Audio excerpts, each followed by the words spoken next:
নমস্কাৰ সকলোকে স্বাগতম জনালো নতুন এটা ভিডিঅ'ত। মোৰ নাম নয়ন সিংহ। আজিৰ ভিডিঅ'ত বিশেষকৈ আমি CAৰ বিষয়ে আলোচনা কৰিম। ইতিমধ্যে আপোনালোকে থাম্বনেল চাই গমেই পাইছে। সো যদি আপোনালোকে এনেকুৱা ধৰণৰ ইনফৰমেটিভ ভিডিঅ' চাই ভাল পায় তেতিয়াহ'লে চেনেলটো লাইক আৰু ছাবস্ক্ৰাইব কৰিবলৈ যাতে নাপাহৰে। মই জানো আপোনালোকে বহুতে এনেকুৱা ধৰণৰ ভিডিঅ' চাই কিন্তু শেষত ছাবস্ক্ৰাইব কৰিবলৈ পাহৰে। সো ছাবস্ক্ৰাইব যেহেতু ফ্ৰী, গতিকে তলত যিটো ছাবস্ক্ৰাইব বাটন আছে চেনেলটো ছাবস্ক্ৰাইব কৰি দিব। এতিয়া CA আসলে কি হয় তাৰ বিষয়ে কিছু কথা জানি লওঁ। CAৰ যিটো প্ৰস্তাৱ সেইটো 2016 প্ৰথমতে দিয়া হৈছিল লোকসভাত। এই CAৰ বিলখনৰ প্ৰস্তাৱ দিয়া হৈছিল। CAৰ ফুল নামটো হৈছে চিটিজেনশ্বিপ এমেণ্ডমেণ্ট এক্ট, আৰু এইখনকে প্ৰথমতে আছিলে চিটিজেনশ্বিপ এমেণ্ডমেণ্ট বিল, যেতিয়ালৈকে এইখন পাছ হোৱা নাছিলে। কিন্তু যেতিয়া 2020 10 জানুৱাৰীত এই বিলখন পাছ হ'ল, তাৰপিছত এইখন CAৰ নাম দিয়া হৈছে, অৰ্থাৎ চিটিজেনশ্বিপ এমেণ্ডমেণ্ট এক্ট হিচাপত দিয়া হৈছে। এই বিলখনৰ মতে আমাৰ যি ওচৰ চুবুৰীয়া ৰাষ্ট্ৰসমূহ আছে, যেনে পাকিস্তান, আফগানিস্তান, বাংলাদেশ, এই ৰাষ্ট্ৰসমূহত বিশেষকৈ যিবিলাক সংখ্যালঘু আছে, ধৰ্মৰ ফালৰ পৰা সংখ্যালঘু, মানে যেনে হিন্দু হওক, পাৰ্চী, বুদ্ধিষ্ট, খ্ৰীষ্টিয়ান, সো এই ধৰ্মৰ সংখ্যালঘুবিলাকক প্ৰতাৰিত কৰা হৈছে, অৰ্থাৎ কিছুমানক কনভাৰ্ট কৰা হৈছে ইছলামলৈ, কাৰণ সেইবিলাক ইছলাম প্ৰধান দেশ, যাৰ কাৰণে ইছলামক কনভাৰ্ট কৰা হৈছে। সিহঁতক কিছুমানক গুলিয়াই হত্যা কৰা হৈছে বা যিকোনো প্ৰকাৰে সিহঁতক সমাজৰ পৰা এলেকা কৰি চলা হৈছে, যাৰ কাৰণে তাৰ পৰা বহুত শৰণাৰ্থী হিচাপত আমাৰ দেশত এতিয়া থাকি আছে, বিশেষকৈ উত্তৰ পূৰ্বাঞ্চলত অসমত তেনেকুৱা বহুত বাংলাদেশী আপোনালোকে খবৰবিলাক পাইয়ে থাকে। সো এইবিলাক এই যিবিলাক শৰণাৰ্থী আছে, এই শৰণাৰ্থী বিলাকক এই বিলখনে ভাৰতৰ নাগৰিক হিচাপে এক অধিকাৰ দিয়ে। সো এইখনৰ মেইন মোটামুটি কথা এইখিনিয়ে যে যিবিলাক শৰণাৰ্থী হিচাপে অলৰেডি ইয়াতে আছে, চনটো মই কৈ দিছো 2014 চনৰ যদি 31 ডিচেম্বৰ তাৰিখৰ আগলৈকে যিবিলাক হিন্দু প্ৰতাৰিত হৈ আহিছে, হিন্দু বুলি কৈছো কাৰণ হিন্দু এটা মেজৰিটি লাৰ্জ নাম্বাৰ আছে, তাৰ ভিতৰত খ্ৰীষ্টানো আছে, বুদ্ধিষ্ট আছে, সো যিমান লাৰ্জ এটা ইয়াতে আহিছে, এইখিনি শৰণাৰ্থীক আমি আমাৰ দেশৰ নাগৰিকত্ব হিচাপে দি দিম। সো এইটো হৈছে মেইনলি বিলখনৰ কথা।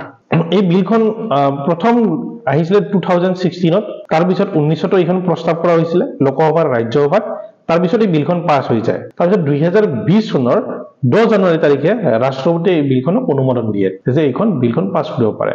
সো এতিয়াও বিশেষকৈ ইলেকশ্যন আহি পাইছে, আমাৰ সন্মুখত আছে। ইলেকশ্যন কমিটিৰ ফালৰ পৰা ইলেকশ্যনৰ ডেট ঘোষণা কৰে, তাৰপিছত কোৰ্ট অফ কণ্ডাক্ট লগাই দিয়ে যে এতিয়াৰ পৰা দেশত কোনো ধৰণৰ ৰাজনীতি পাৰ্টি নাথাকে, চব ইকুৱেল, এই হিচাপত দিব। সো তাৰ আগে আগে অমিত শ্বাহ গৃহমন্ত্ৰী তেখেতে কৈছে যে ভাৰতত CA লাগু হ'ব, যাৰ কাৰণে আমাৰ অসমতো বিশেষকৈ, কাৰণ প্ৰভাৱটো অসমত যথেষ্ট পৰিব বুলি কোৱা হৈছে, যে কিয় আমাৰ অসমত অলৰেডি বাংলাদেশী বহুতখিনি শৰণাৰ্থী আছে, আৰু এই বাংলাদেশী শৰণাৰ্থীখিনি বাংলাদেশৰ আশে পাশে থকা বৰ্ডাৰখিনিত অলৰেডি বাসস্থান হিচাপত নিজৰ লৈছে, সিহঁতে থাকেই। সো সিহঁতক নাগৰিকত্ব হিচাপত দিয়া হ'ব।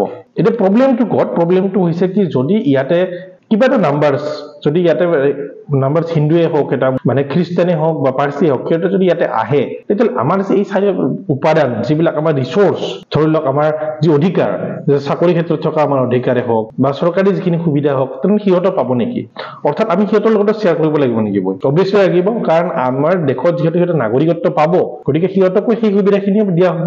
এইটো হৈছে এটা ডাঙৰ এটা অসুবিধা এই বিলখনত। সো ইয়াৰ কোনো বিশেষকৈ বেলেগ সমাধান নাই, কাৰণ সিহঁতক মেইনলি ধৰ্মৰ আধাৰতে যিহেতু আমাৰ দেশৰ ভাৰতীয় নাগৰিক হিচাপে লোৱা হ'ব, কাৰণ সিহঁতে প্ৰতাৰিত হৈছে বুলি সেই দেশৰ পৰা ইয়াতে শৰণাৰ্থী হিচাপত আহিছে, গতিকে ধৰ্মৰ আধাৰিতে ইয়াতে ভাৰতৰ নাগৰিক হিচাপত দি আমাৰ যিমানখিনি উপাদান আছে, যিমানখিনি আমাৰ সুবিধা আছে, সিহঁতক দিয়া হ'ব, আৰু যাৰ ফলত আমাৰ ইয়াতে এটা প্ৰব্লেম নিশ্চয় ক্ৰিয়েট হ'ব। সো এইটো হৈছে এটা প্ৰব্লেম।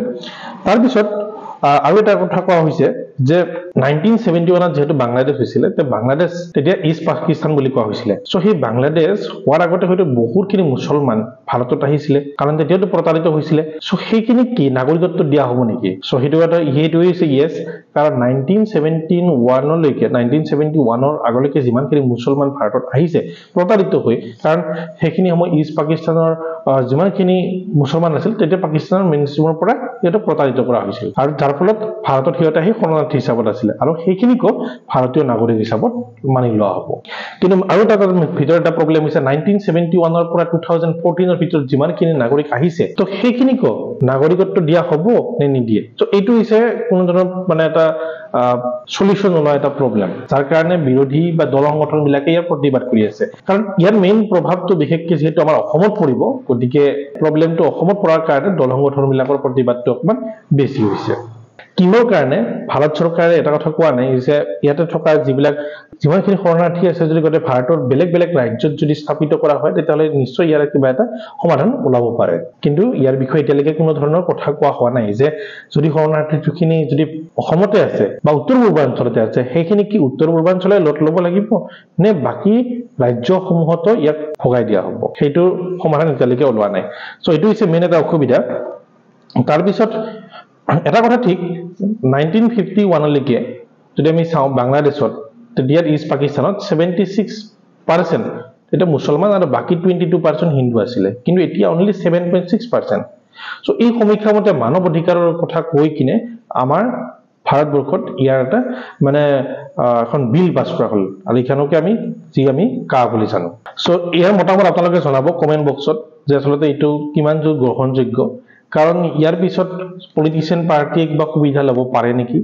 যিকোনো পলিটিচিয়ান পাৰ্টিয়ে কাৰণ এটা সময়ত কি হয় বেলেগ এখন চৰকাৰে হয়তো গোটেইখিনি কিয়তক ডকুমেন্টস দি যে হয়তো আধাৰ কাৰ্ড বা ভোটাৰ আইডি কাৰ্ড কিয়তক দি কৈছিলে যে আমাক ভোট দিলে হল এটা ভোট বেংক হিচাপত ব্যৱহাৰ কৰি কিয়তক কৈছিলে ভাৰতৰ নাগৰিকত্ব দিয়া হ'ব যদি আমি মুছলমানখিনি কথা কওঁ কিন্তু এতিয়া যদি কিয়তক বাহিৰ কৰি দিয়া হয় সো এই মানৱ অধিকাৰ ইয়াৰ উলংঘন নহব নেকি কিন্তু এটা কথা হল তাৰ পিছত যদি এতিয়া যদি যিমানখিনি হিন্দু আহিব এইখিনি কি বিজেপি বৰ্তমান যি ইলেকশন আহিবলগীয়া ইলেকশনত ই হেল্প কৰিব নেকি কিন্তু এটা কথা বা আহিবলগীয়া হয়তো দিনছোৱাত কি বিজেপি হেল্প কৰিব নেকি নিশ্চয় এটা কথা আহি পৰে সো এনেকুৱা ধৰণৰ বিভিন্ন প্ৰশ্নৰ কাৰণে হয়তো এই কা বিলখন যথেষ্ট চৰ্চাত হৈ আছে আৰু এতিয়া যিমানবিলাক নিউজ চেনেল আছে তাৰ বিষয়ে এতিয়া প্ৰচাৰ কৰি আছে যে বাইক ৰেলীৰ দ্বাৰা গোটেই প্ৰতিখন জিলাতে বিৰোধীয়ে এতিয়া প্ৰতিবাদ কৰিব তাৰ পিছত যিদিনাখন নৰেন্দ্ৰ মোদী আমাৰ অসমত আহিব দুদিনৰ ভ্ৰমণৰ কাৰণে সেইদিনাখন আছুৱে এক অনশন কাৰ্যসূচী ৰাখিছে কা যি বিৰোধৰ কাৰণে